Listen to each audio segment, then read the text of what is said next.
This is an ACP program update, June 10th, 2024. According to the White House, broadband providers extend price cut as ACP sunsets. 23 million Americans have been benefited by this ACP program. The government did not fund it. June is the first month where everyone's going to get their full bills. Let me highlight one note right here.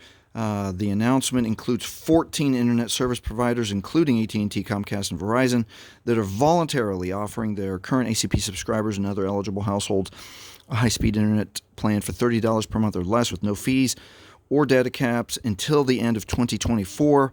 These providers collectively cover up to 10 million ACP households. So that still leaves about half of households that were benefited by the ACP program not covered.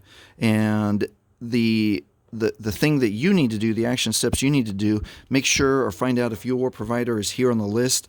Allo Fiber, Altafiber, Astound Broadband, AT&T, Comcast, Cox, IdeaTek, Mediacom, MLGC, Optimum, Spectrum or Charter, Starry, Verizon, and Vermont telephone companies.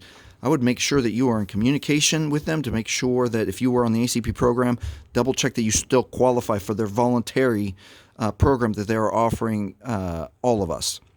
And then stay tuned because the Senate panel is going to vote June 12th to fund the ACP. So we'll see what happens with this June 12th vote.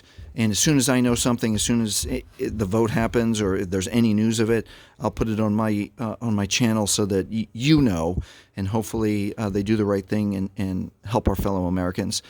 All right, if this has helped you, please subscribe. Subscribe if you need an update after June 12th for the ACP program. Thanks for watching.